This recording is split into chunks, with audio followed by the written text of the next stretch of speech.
Somebody asked great master Maharishi Raman, how can I attain God?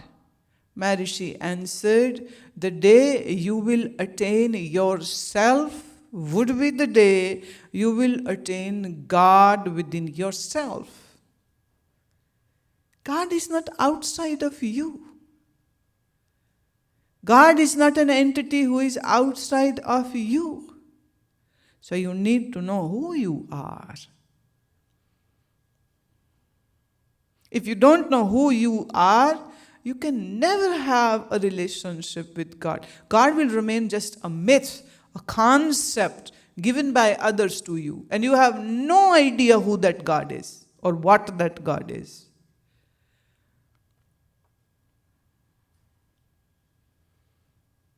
Getting the point? Spiritualism begins from here. In seeking who I am.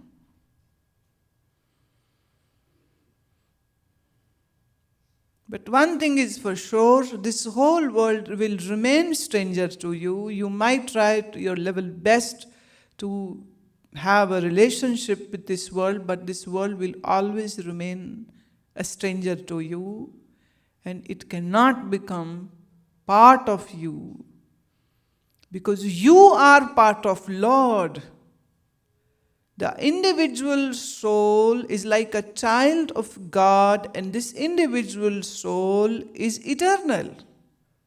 This means that your body is not the child of God, your mind is not the child of God, but it is you who is the child of God. Hence, you are eternal.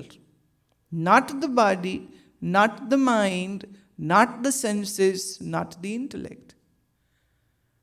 Lord, you are my mother, you are my father, you are my brother, you are my friend, you are my knowledge, you are my wisdom, and you are everything to me. Thus says this shloka, right? But when we say you are my mother, then Lord is not mother of your body. Body has come out of 5 elements. It's baby of nature. When you are happy with your chains and when you are happy with your bondages, you would never like to come out of those bondages because you love your chains and shackles. So why would you break it then?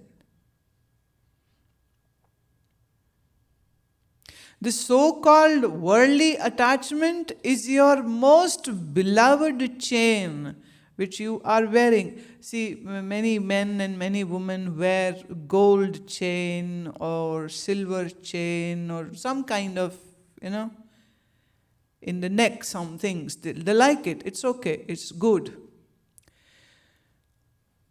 They don't see it as a burden, but if you are, say, supposedly set for a surgery, then you have to remove all the stuff.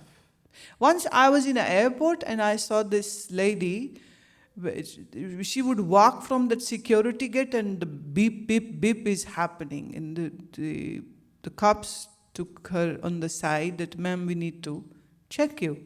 They did all that metal detecting, surface checking, nothing was found.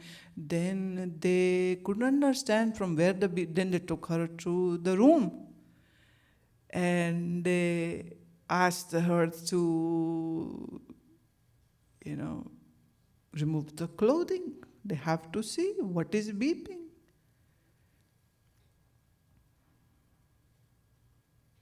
And the lady objected. Oh, how can you ask me? She said, but we need to know what is happening. From where is this sound coming?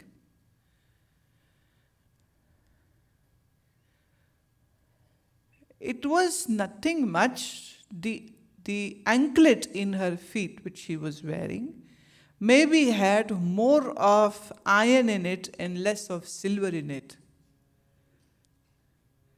They said, well, you have to remove this. You cannot wear it on you and go and bought the plane. Now, she started fiddling with it and she couldn't open the lock. And they started yelling that you have to do it quickly. We have other passengers. We have other stuff to do. You have to remove it. And she kept on saying it's just a jewelry. So what? It is beeping. We are doubting. You have to remove it. Finally, they had to cut that. Not her feet, the anklet.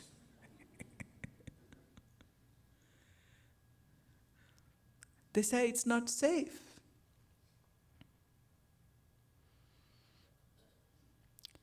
From the anklet, I am reminded of the history that in old days, when a man would buy a buffalo or a cow, he would put a ring in the nose of that cow or the buffalo it would be like a sign that it is owned by somebody, right?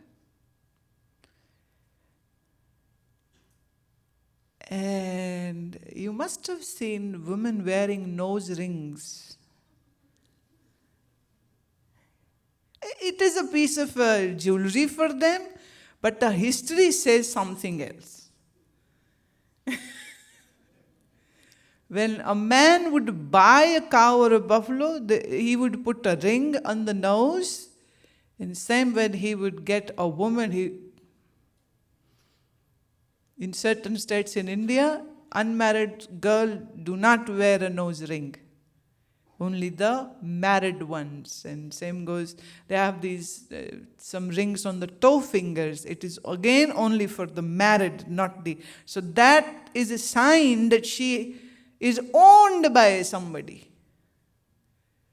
And some of the women liberation front ladies said, we will discard of all these kind of signs of slavery. So no more nose rings and no more anklets. These are signs of my bondages. But some women said, no, it is just our piece of jewelry. So we wear it not because we are owned by somebody, but because we love to and like to wear it. But whatever. If you love your chains, you will never take it off. If you love your chains, you will never take it off. So you love your attachments, that's why you don't want to take those off.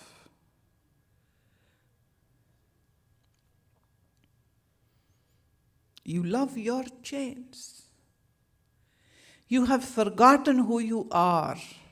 And you have taken this body to be as your real identity, which it isn't.